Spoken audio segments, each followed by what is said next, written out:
Welcome to the Rotary Club of Jonesboro, 5-time reigning Club of the Year. Inspirational moment from Michael Jordan. You must expect great things of yourself before you can do them. I'll let Dr. Kelly Dampus make the introduction, our very own Dr. Kelly. Good to see those of you who are Zooming. So you're going to miss some of the show and tell that I have here. So I just gave my best lecture of the year, I think, in my class, and then came right over here to do the introduction. Jill was so kind to invite me to do the introduction. I always love to introduce the A-State folks that come and speak to Rotary.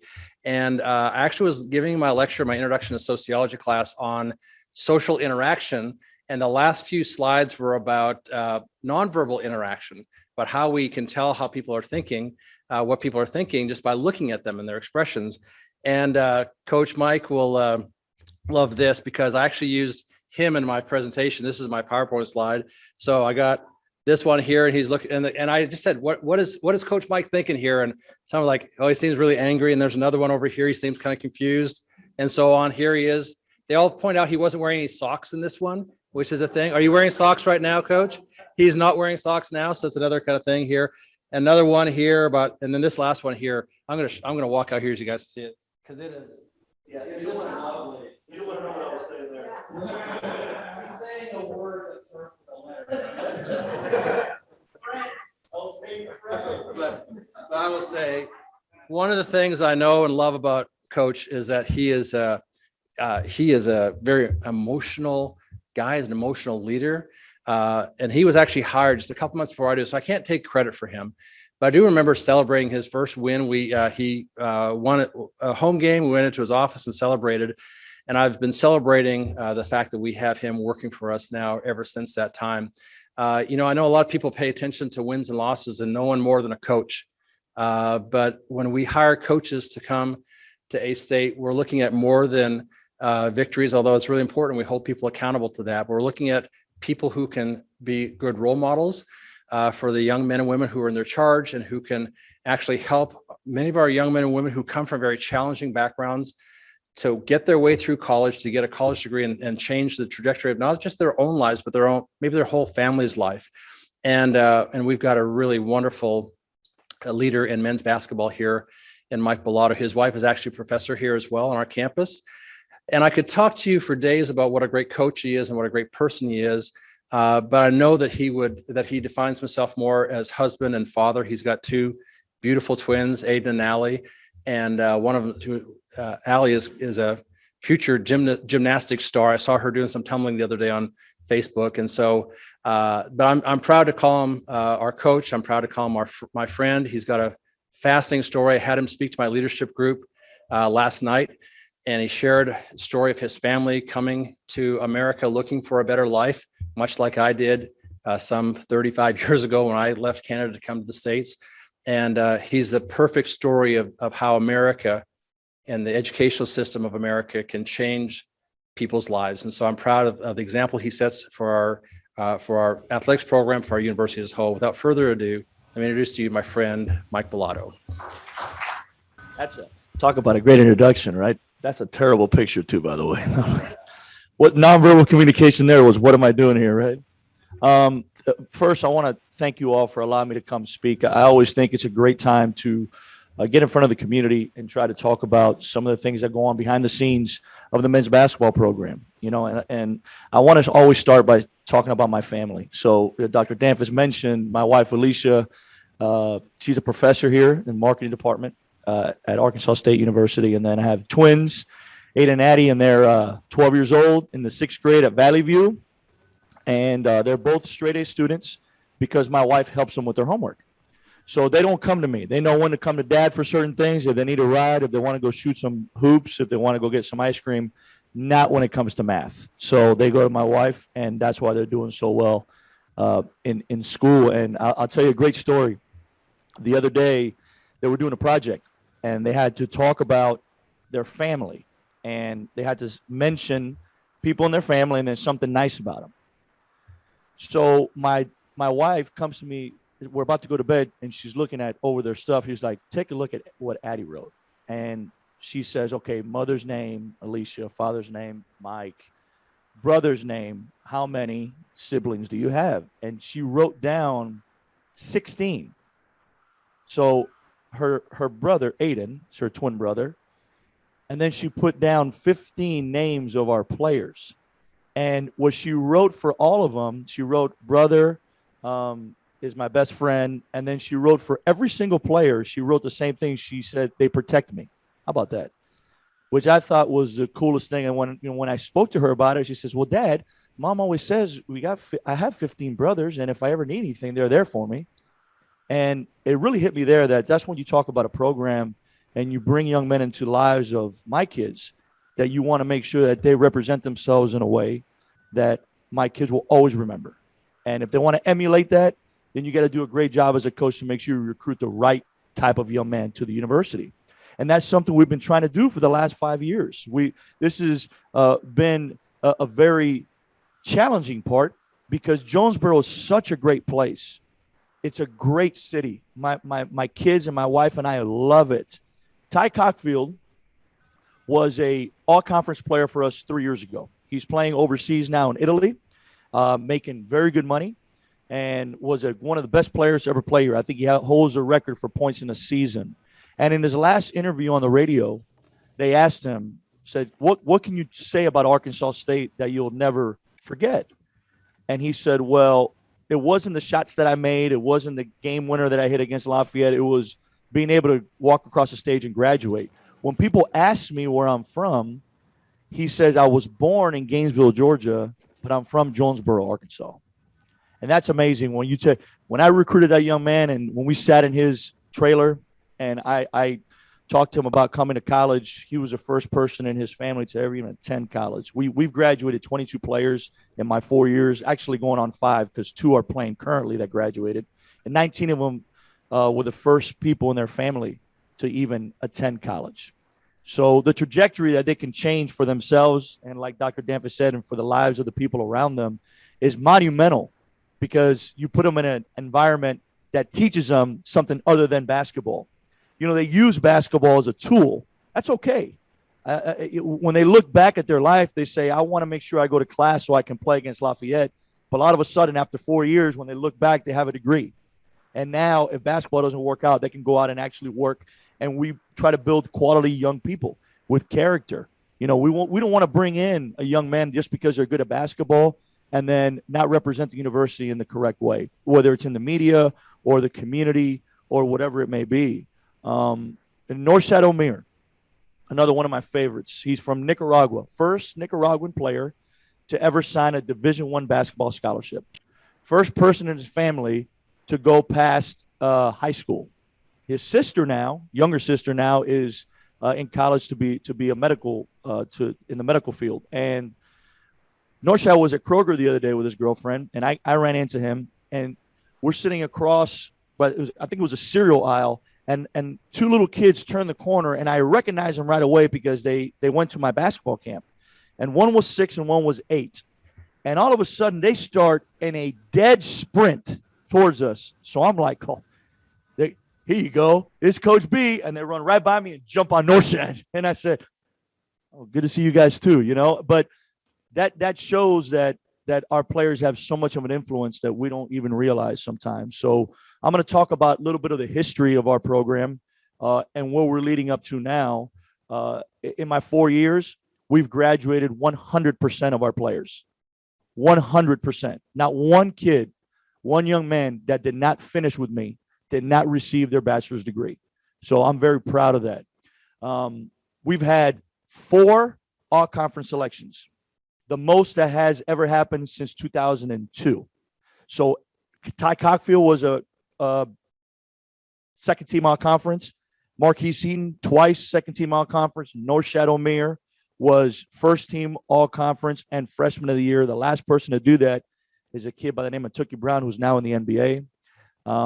So I'm very proud of that. And then Caleb Fields was a preseason all-conference selection 2 years ago.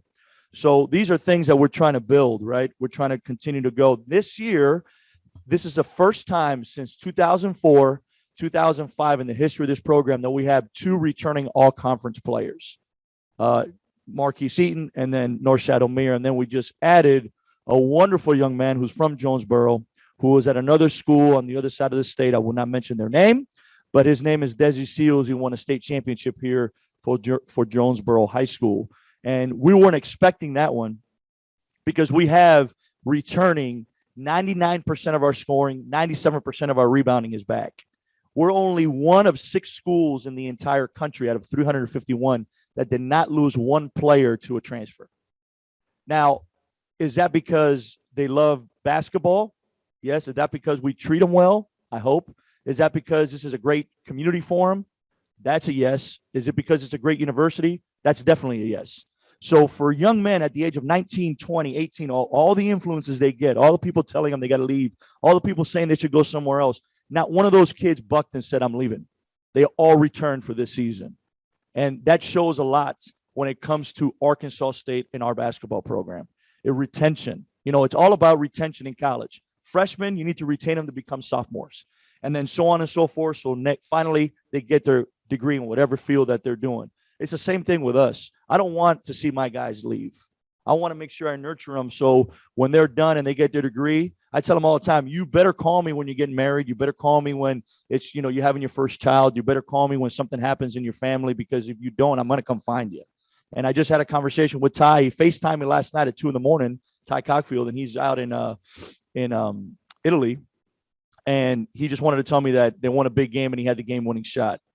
And, I acted happy, but I wasn't because it was 2 a.m. But I'm like, buddy, I'm so proud of you. Great job. Can I go to bed now? Like, let me go back to sleep. But, little things like that the relationships that we built with our players is something that I take for the rest of my life. And it really hit me when my daughter said she had 15 brothers. That's how important it is for me to make sure that the young men that come in and wear this uniform are ones that we can be proud of and that have great character, because it's extremely important we don't put people in front of the limelight that will represent this university in the wrong way. So now moving forward, this is year 5, and wins are important. There's nobody that puts more pressure on me than myself. And we've had ups and downs. For us to be able to go through last year alone was a miracle with the COVID going on. It was a very, very tough year for our players, very, very tough year for our athletic department, for our university.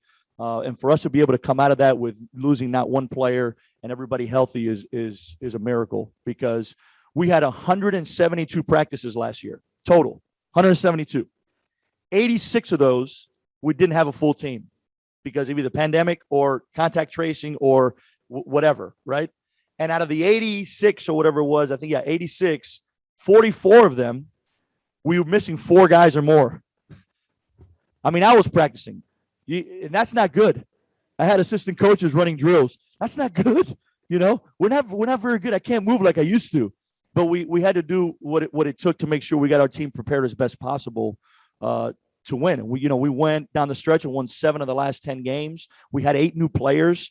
And then North Shad obviously had a great season in being on conference and freshman of the year. So the future for this year, there's a lot of high expectations. I expect that. That's what the whole point of building a program is. You can't get nervous. You can't get, oh my God, now people are expecting us to win the way we should. Will we do it? The answer is yes, because that's what we built it for. Those are the young men that we brought in. Those are the people, even the ones that aren't here are the ones that built that foundation for the ones that are here now. So yes, we do have 2 returning all conference players. Yes, we return 99% of our scoring, 97% of our rebounding. We added a great player in Desi Seals. So the expectations are high. So guess what? Bring it on, because I'm ready for it. And I need all of you to come and support these young men, because when you watch them play and they have the uniform on and they're out there working for the university and playing hard and sweating and hitting the floor and being physical, always know that behind that uniform is also a young man who's come through backgrounds that we don't know about. I do, but you got to trust me that the fact that they are just there is a miracle in itself, and it's already a victory. And the fact that when you see them fight for the university, know that behind that uniform, you also have a young man who he takes 4 classes a day, who also has to do weights and film training, and also has to go meet with professors and do projects just like every other student does, and then expected to perform on the court at a high level. So the pressure for the student athletes now, not just in basketball, every sport is extreme, especially with social media now. And when you see them perform the way they do and they get a victory, that victory is so much more than just a W on the win column. It's for them to succeed, not more just in basketball, but after all they've been through that day, that we're still able to perform at the highest level and represent this university in a correct way. That's what I'm here for. That's what I'm here. So when they take that uniform off and they hang it up, sweaty or non-sweaty, whether they play or not, when that uniform is put up, it's like Superman puts up his cape. Now he's got to become Clark Kent and become a normal civilian. These young men feel like Superman when they're out on the court. They should feel that way. But when they take that uniform off, they're just like every other student. Can they manage themselves in the real world? Will they be good husbands, good brothers, good fathers? Can they do that? And part of me teaching them the game of basketball is also teaching them the game of life. And I do that every day. Every single one of my players knows my garage code. There's been many Sundays where I've been watching football and I just hear the door open and 5 guys walk in and grab food. I like a heads up, right?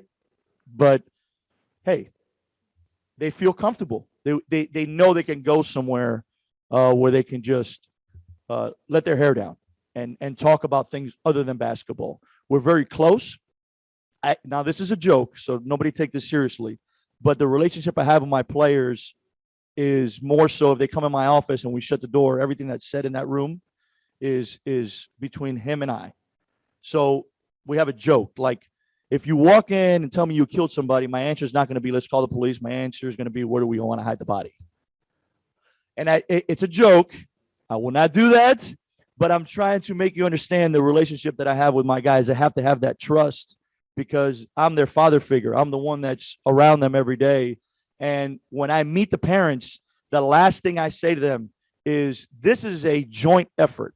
If I'm a coach that sits and looks a mother in the eye and says, ma'am, I got him now. He's going to become a man. Let me take care of him. You just get out of the way is idiotic, because I didn't feed him at 3 a.m. when he was hungry.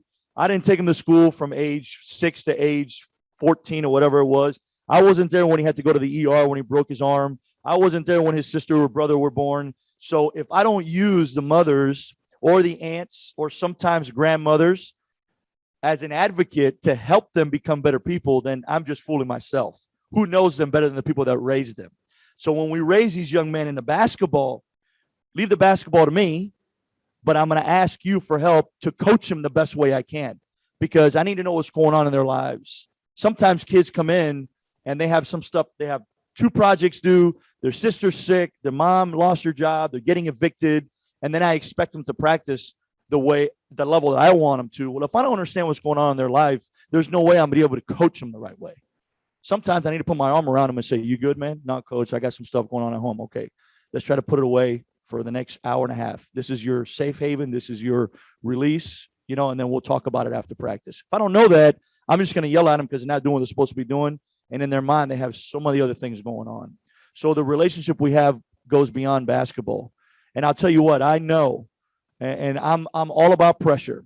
We are in a situation this year where we must win, and we will, because the last thing I want to do is have to move my twins from their friend circle and from their school, because they go to a great middle school. And my wife she loves teaching. She loves Arkansas State. And we have so many good friends that we've built and friendships that we've built here that are true, genuine, have nothing to do with me being the coach. It's just about me being Mike. And that's what I love about Jonesboro. But I challenge all of you in here to come out and support these young men. I'm challenging you, because it's easy to be home and say, I'm not going to go tonight. I'll go to the next game. And then next game, I'm not going to go. Sacrifice yourselves for one time and come watch us play. And I promise you, if you're not happy with it and you don't enjoy it, all right, you can come to me and say, Coach, you lied to me. That won't happen, because after you know what these young men have been through and what they do on a consistent basis and how hard they play and how proud they are to be here, because every single one of them did not leave. You got to remember that. This team decided to stay in Jonesboro. They could have easily left. The rules now, if you leave, you can play wherever you want right away. It didn't used to be that way. Before, you had to sit out a year. Now they can leave one time and go play wherever they want. And now one of those young men came in my office and said, I'm leaving. I'm staying, coach. I believe in this team. I believe in you. I believe in this school. I want to hang a banner. So I end with this. I challenge you to come support these young men. I challenge you to come and be a part of something special for us this year, because the end result is going to be graduation, success, and it's about time we hang a banner in that arena because it's been since 1999 since this team has been to the NCAA tournament. And that's a goal that I've had since I've been here. And this is a year we got to do it. And I just need your help to come in and support our players to do that. Thank you. Any questions? Anybody want to ask anything? Yes, sir.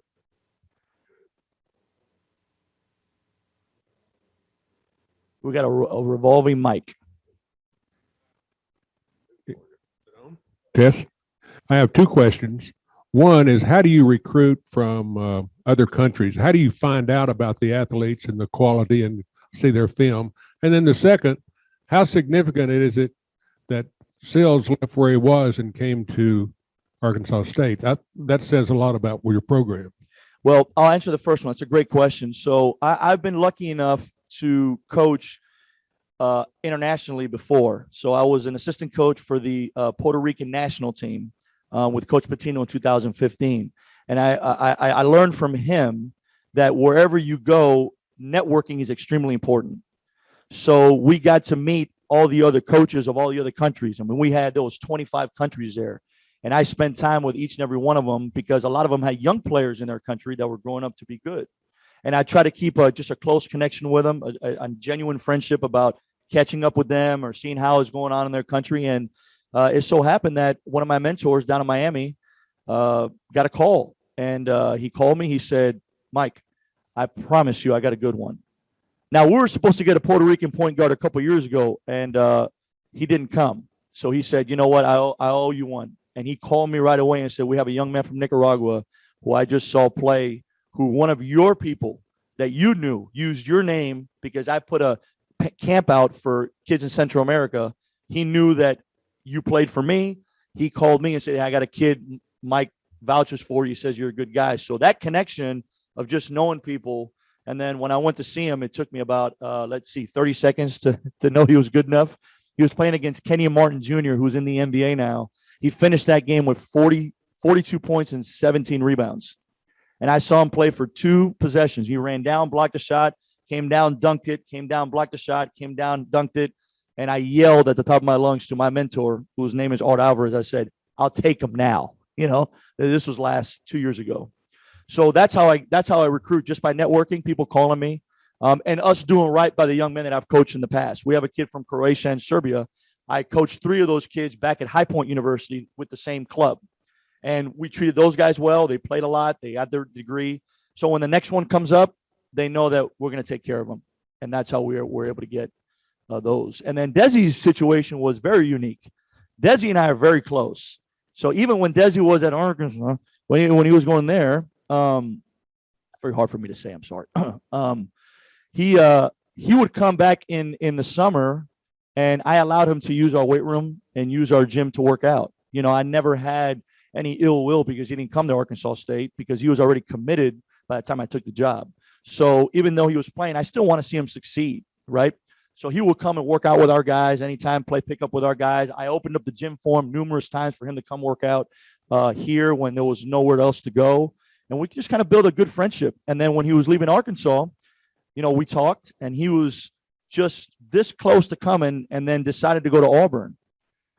So I leave on vacation with my family, and I get a call about midweek, and it's him. And he says, Coach, I made a huge mistake. I want to come to Arkansas State. I don't care what anybody else says. I want to come here and play for you. And I said, why didn't you do that a month ago? Why are you making it so hard on me? You know what I mean? And he said, you know, Coach, the influence of people, sometimes coaches, what I've learned through my experiences, coaches do a lot of lying. And not one time that you and I have ever spoke, you've lied to me. Because when he asked me how his game was going, I told him the truth.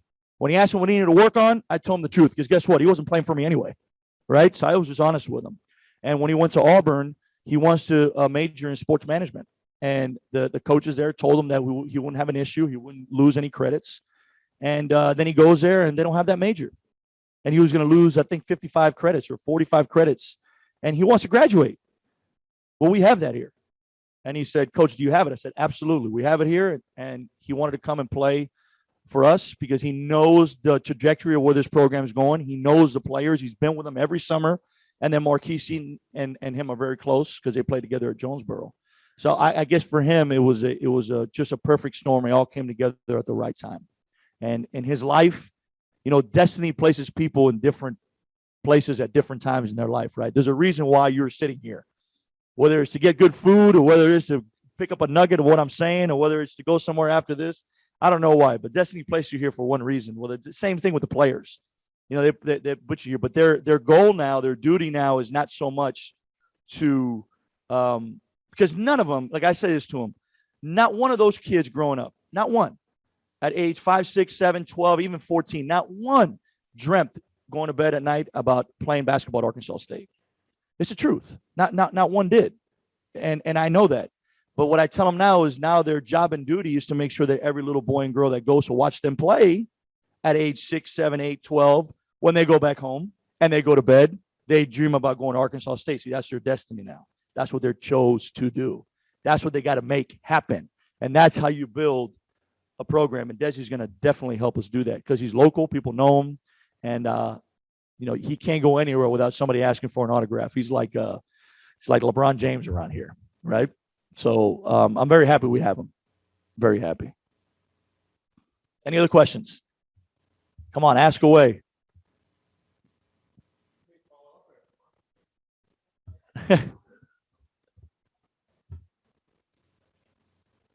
Oh yeah. So thank you for reminding me. So we had a special camp for an organization of foster kids, and we got to meet this gentleman Jeremy who runs a foster care home and has connections throughout the state of Arkansas. And we were just talking about the disadvantages that these little boys and little girls are in. Some of them are 15, 16, some of them are 6, 7. And it really hit home with me. So I decided to do a free camp for foster kids last Saturday in our arena. And, Jeremy thought it was like the biggest thing. And I'm like, look, it's really not a big deal. My players will be there. We'll run a camp for them just like I do in the summer. And we'll get lunch for them. And, Tom Bowen, our athletic director, provided lunch. Dr. Danfus helped us as well in getting everything organized. And we had 31 kids. And it was the happiest I've seen little kids come in and just shoot a basketball in a hoop. Like for them to be in that arena was like the biggest thing they've ever done. And I'll tell you 2 stories. A young kid walks in with sandals on. He's 15. And, he walks in with sandals and he's got no shoes. And Norshad goes up to him and says, "Hey man, where are your tennis shoes at? We're going to do some drills." He says, "No, I don't have, this is all I have." Norshad Omer at size 14 took his shoes off right there on the court and gave them to the young man, his own shoes, and said, "Wear mine." And the kid says, I'm a size 12. And he says, "Don't worry about it. You'll be fine. Just put them on." And the kid took home shoes that probably will never fit him, but he didn't care. He was running around like he was falling over himself playing, but he was the happiest he'd ever seen him. Another little girl who has a sister, she was 8, his sister's 6. Kirsten is her name, and her little sister Claudia. God, I'll never forget it. And she was having so much fun. She loves basketball. She's never had an opportunity to be around the game, and there's nowhere to play. And she was having so much fun. And I said, "You know what, Kirsten, you and your sister can come to camp at my camp next year for free. Just come and don't worry about it. We'll take care of everything. Miss Alicia and I will invite you to camp." She looked at me with these eyes. She said, "Coach, I wish I could, but they move me every 2 years. I don't know if I'm going to be here, but if I am, I'd love to come."